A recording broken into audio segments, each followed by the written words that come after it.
Welcome, everyone. Today, I bring you a story that will shock you, surprise you, and teach you powerful lessons about history.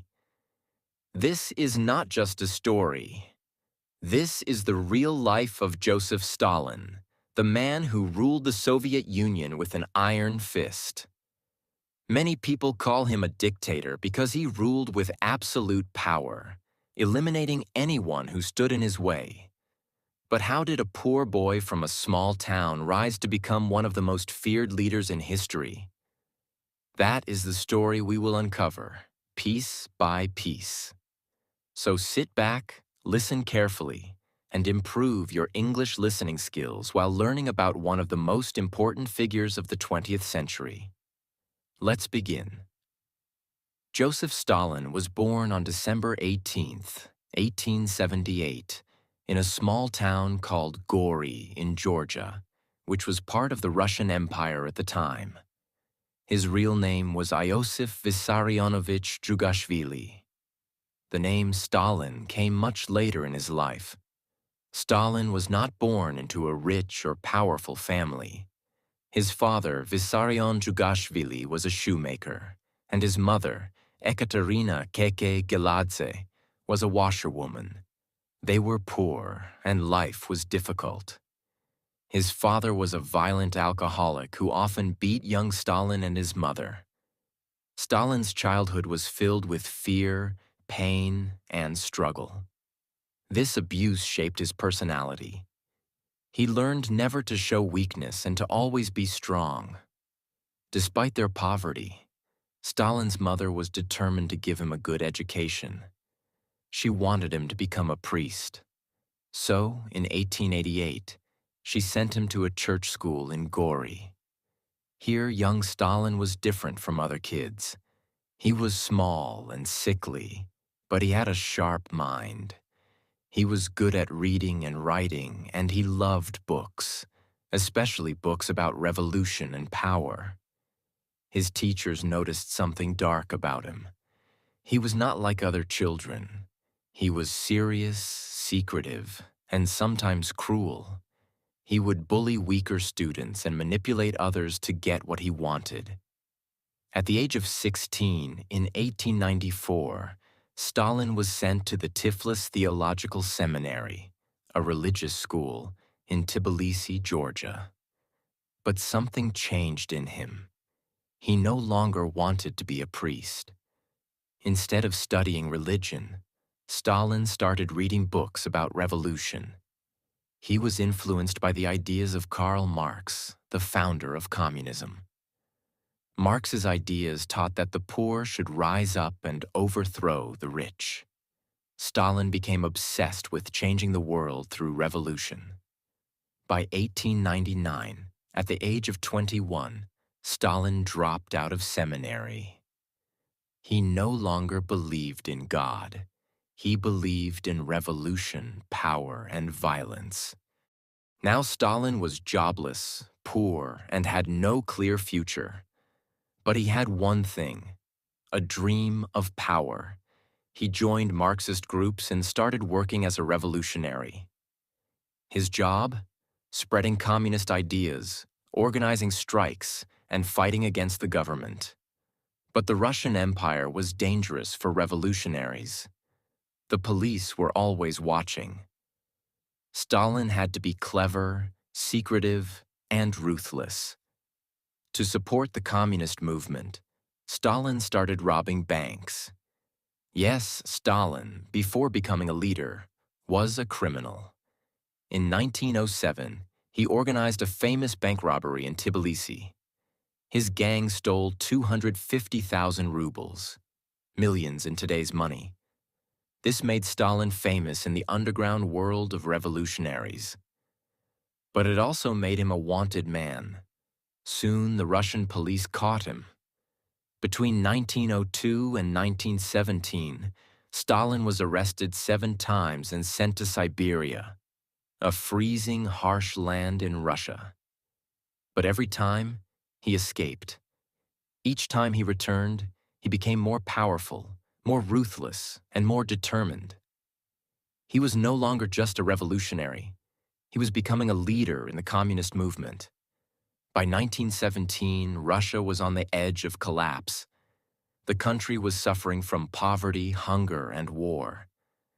The Tsar King of Russia, Nicholas II, was losing control. People were angry. The communist leader, Vladimir Lenin, saw this as the perfect moment for revolution. He and his followers, called the Bolsheviks, were planning to overthrow the government. Stalin was already working for Lenin in the background, writing articles, organizing workers, and helping to spread revolutionary ideas. In October 1917, the Bolsheviks finally seized power in what became known as the Russian Revolution. The Tsar was removed, and Lenin became the new leader of Russia. Stalin was not yet the main leader, but he was gaining power quickly. As a reward for his loyalty, Lenin gave Stalin a high position in the Communist Party. Stalin was now in charge of important government matters, but he was still working in the shadows, watching, learning, and planning his next move. But taking over Russia wasn't easy. The Bolsheviks had enemies. A civil war broke out between Lenin's Red Army, communists, and the White Army, people loyal to the old government. During this time, Stalin showed his true nature. He was sent to different battle zones to help the Red Army fight. But Stalin didn't just give orders. He ruled with fear and brutality. In 1918, in the city of Tsaritsyn, later named Stalingrad in his honor, Stalin ordered mass killings. He executed people suspected of being enemies of communism, even if they had no proof against them. He wanted to show that he was merciless, a man who never forgave betrayal.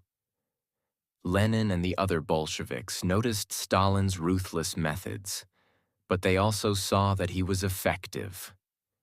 In war, fear was a weapon, and Stalin knew how to use it. By 1921, the Bolsheviks had won the Civil War.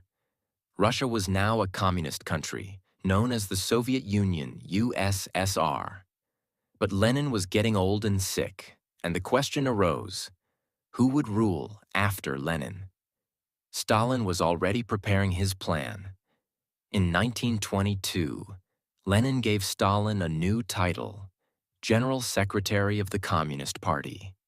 Many thought this position was not very important. But Stalin knew better.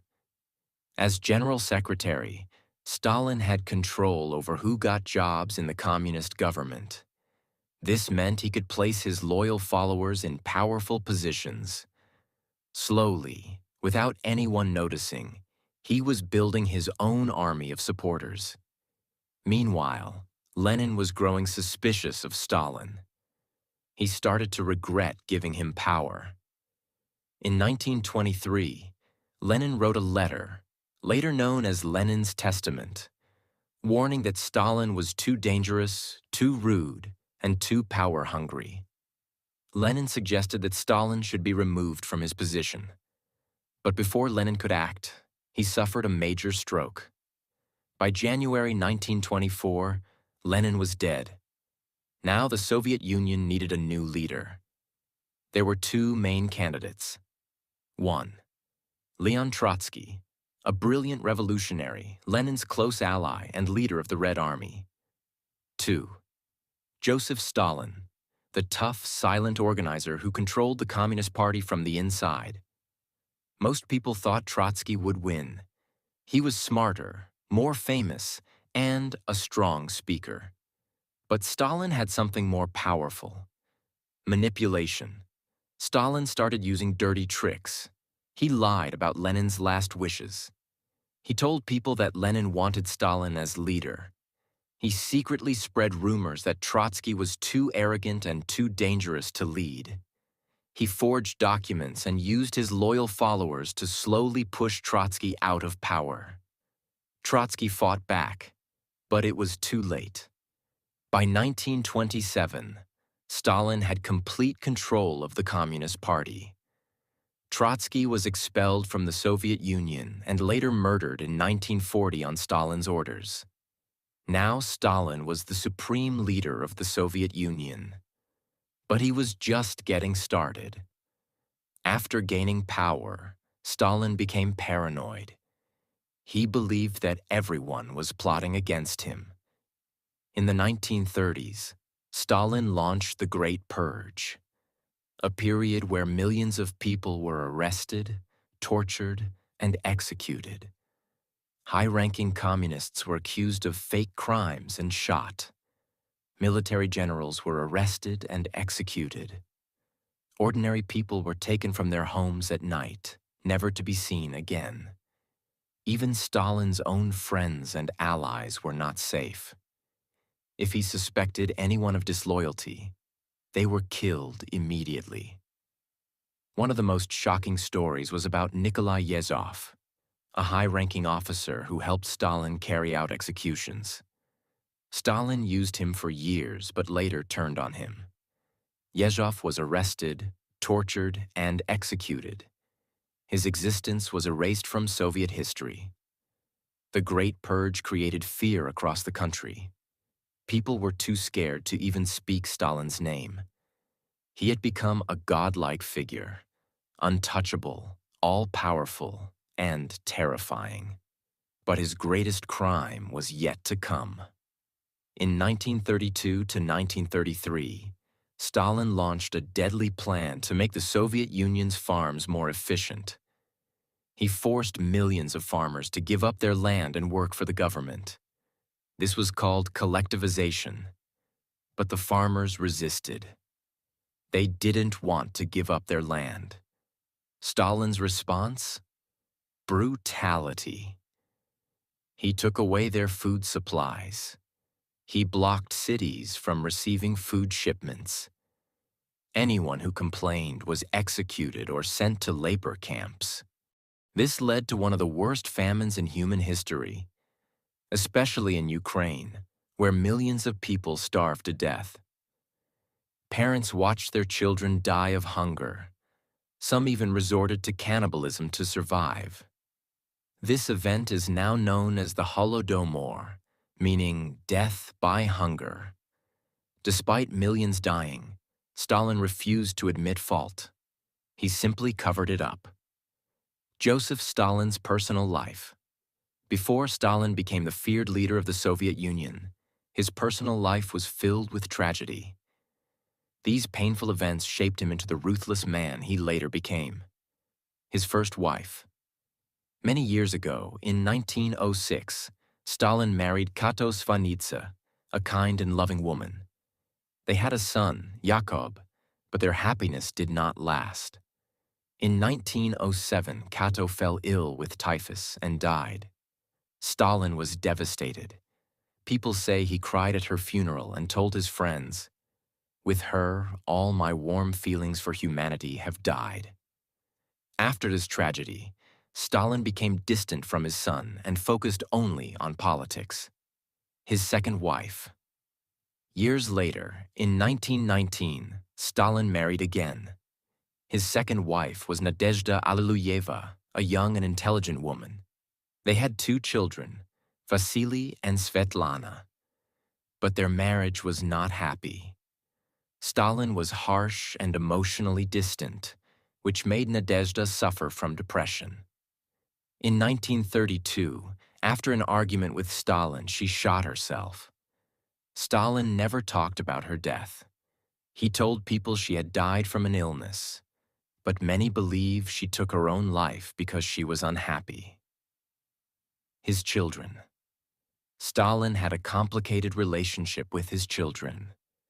His eldest son, Yakov, had a distant relationship with him. But in the future, during World War II, he would be captured by the Nazis. They would offer to exchange him for a German prisoner, but Stalin would refuse, saying, "I will not trade a soldier for a general." Yakov would later die in a concentration camp. His son Vasily struggled with alcoholism, and his daughter Svetlana eventually left the Soviet Union and moved to the United States, rejecting her father's rule. The loss of his wives and the suffering of his children made Stalin even colder and more ruthless. Instead of showing emotions, he buried his feelings and focused only on power. This led to one of the most brutal and feared regimes in history. Joseph Stalin was no longer just the leader of the Soviet Union. He was the most feared man in the country. He had wiped out his enemies, sent millions to labor camps, and turned himself into a godlike figure. People worshipped him, feared him, and obeyed him without question. But now he was about to face his greatest challenge ever: World War II and Adolf Hitler. This war would test Stalin's intelligence, his brutality, and his ability to survive in a world where betrayal was everywhere. This is the story of how Stalin fought the Nazis, made Russia a superpower, and continued his reign of terror. While Stalin was busy executing his enemies and controlling the Soviet Union, another dictator was rising in Germany: Adolf Hitler. Hitler was the leader of the Nazi Party, and like Stalin, he ruled with fear, propaganda, and violence. He wanted to expand Germany's land and create an empire. But to do that, he needed to attack and conquer other countries. At first, Stalin didn't care about Hitler. He thought Hitler was just another European leader. In 1939, Stalin and Hitler signed a secret deal called the Molotov-Ribbentrop Pact. In this deal, Stalin and Hitler agreed not to attack each other. They secretly divided Europe between them. Stalin got control over parts of Poland, Finland, and the Baltic states. Stalin thought he was safe. He believed Hitler would never break their agreement. But he was wrong. On June 22, 1941, Stalin woke up to the biggest betrayal of his life. Hitler had launched a surprise attack on the Soviet Union. This was called Operation Barbarossa, and it was the largest military invasion in history. Over 3 million German soldiers invaded Russia. Thousands of tanks and planes bombed Soviet cities. Entire Russian armies were destroyed in days. Stalin was shocked. He had ignored warnings from his spies that Hitler was planning to attack. Now the Soviet Union was on the edge of collapse. For 2 weeks, Stalin disappeared. Some historians say he was so scared that he hid in his home, not knowing what to do. Others say he was planning his counterattack in secret. Finally, Stalin returned and made a speech to the Soviet people. For the first time ever, he called them brothers and sisters instead of comrades. He knew he needed them to fight for survival. But this was not an ordinary war. It was a war of blood, terror, and sacrifice. Hitler's army was advancing deep into Soviet territory. In 1942, they reached Stalingrad, the city named after Stalin himself. Hitler wanted to destroy this city to break Soviet morale. The battle that followed became one of the deadliest in history. Over 2 million people died, soldiers and civilians. The city was completely destroyed by bombs. The Soviets fought street by street, house by house, refusing to surrender. Stalin gave a brutal order: not one step back. Soldiers who tried to retreat were shot by their own commanders. After 5 months of non-stop fighting, the Soviets finally trapped Hitler's army. In February 1943, the Germans surrendered, and the Soviet Union had won the Battle of Stalingrad. This was a turning point in World War II. After Stalingrad, Hitler's army never recovered. Stalin had turned the tide of the war. But at what cost? Millions of Soviet soldiers and civilians were dead. The country was in ruins. By 1944, the Soviet army had pushed the Nazis out of Russia.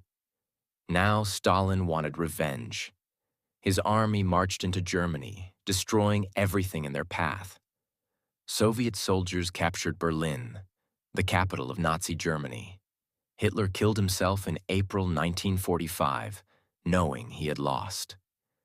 On May 9, 1945, Stalin officially declared victory over Germany. The Soviet Union had won, but Stalin was not done yet. He now saw himself as the most powerful leader in the world, and he wanted to make sure no one could ever challenge him again. Even though the war was over, Stalin did not stop killing. He arrested and executed Soviet generals who had helped him win the war. He didn't want anyone else to be more powerful than him. He expanded Soviet control over Eastern Europe. Countries like Poland, Hungary, and East Germany became communist under Stalin's rule. He started the Cold War, a political and military rivalry with the United States. Stalin hated the United States and its leader, President Harry Truman. He saw America as the biggest enemy of communism. This led to decades of tension, nuclear threats, and fear between the Soviet Union and the USA. The world was now divided into two superpowers, the Communist Soviet Union versus the capitalist United States. And Stalin was determined to make the USSR the most powerful country on Earth, no matter how many people had to die.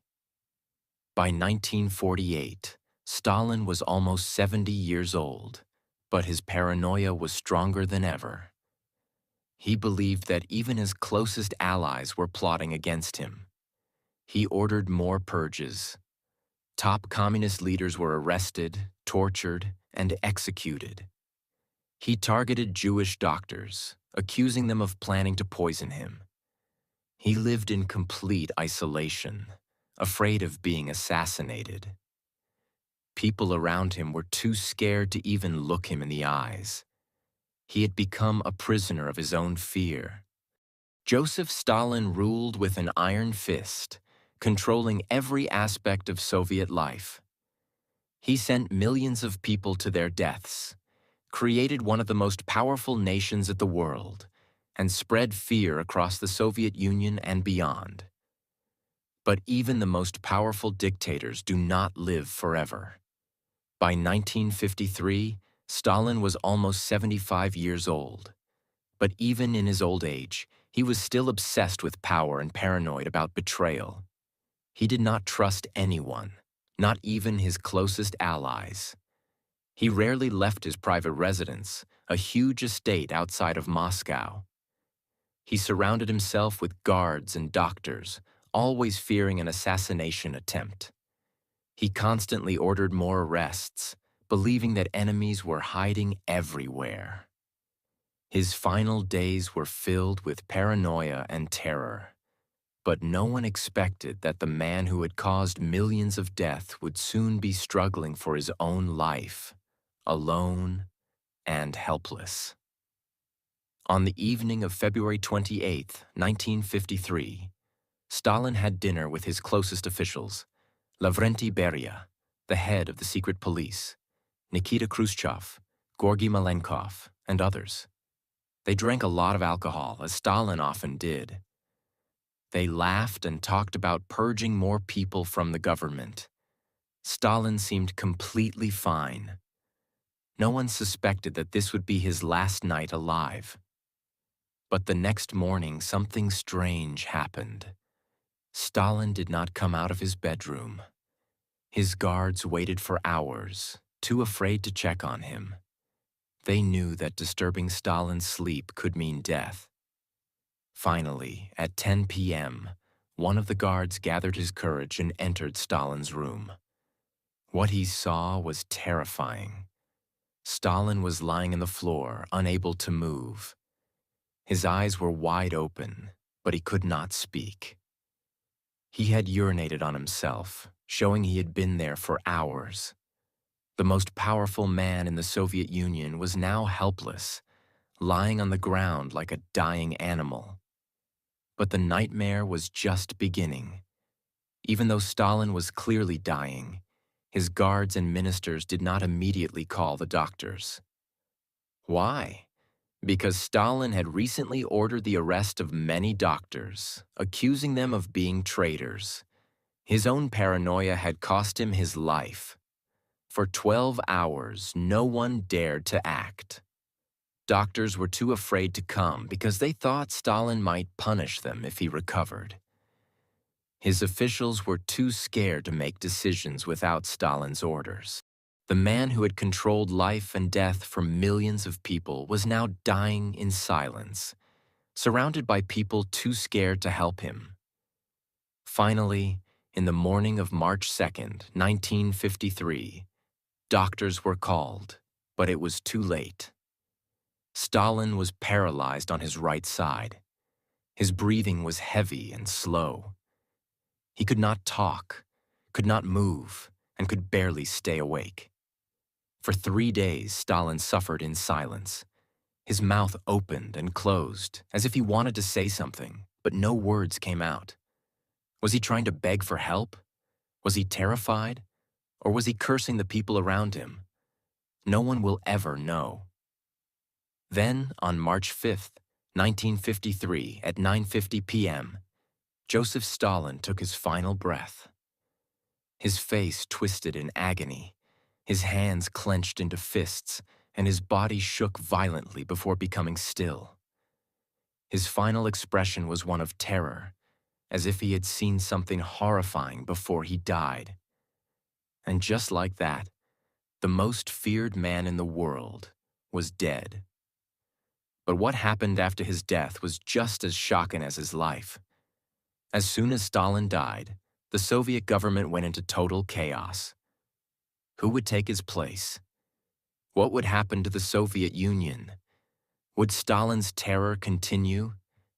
At first, Stalin's right-hand man, Lavrenti Beria, took control.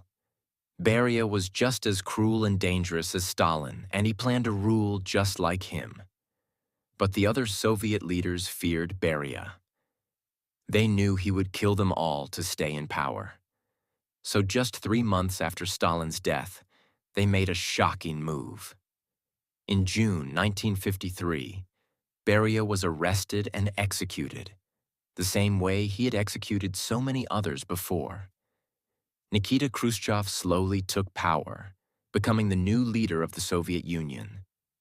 He began to reveal the truth about Stalin, the mass killings, the purges, and the lies. Finally, in 1956, Khrushchev gave a secret speech, exposing Stalin as a cruel dictator. Stalin's statues were taken down. His body was removed from Lenin's tomb. His name was erased from history books. The world finally learned the truth about Stalin's terror. But for the millions who had suffered, it was too late. Even today, Stalin remains one of the most controversial figures in history. Was he a hero who saved the Soviet Union from Hitler? Or was he a monster who murdered millions of innocent people? Was he a genius leader or a paranoid tyrant, dictators? There is no simple answer.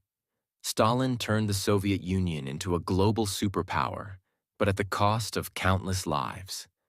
Some still admire him, believing he made Russia great. Others see him as one of history's worst villains, responsible for more deaths than Hitler. One thing is certain: his impact on the world will never be forgotten. Joseph Stalin lived and died in power, leaving behind a legacy of fear and destruction. But now I want to ask you, was Stalin a necessary leader, or was he pure evil? Did his actions make the world better or worse? Let me know in the comments below. Joseph Stalin's life and leadership teach us several lessons, both positive and negative. Here are some important takeaways. Power can be dangerous. Stalin had absolute power, and he used it to control people and remove anyone who disagreed with him. Lesson: too much power without checks and balances can lead to cruelty and dictatorship. Fear can control people. Stalin ruled with fear. He made people afraid to speak against him. Lesson: leaders should earn respect, not control people through fear. Hard work and determination can change a nation. Stalin turned the Soviet Union into a world superpower. He industrialized the country and strengthened its military. Lesson: hard work and determination can bring big changes, but success should not come at the cost of human lives. Trust and loyalty matter.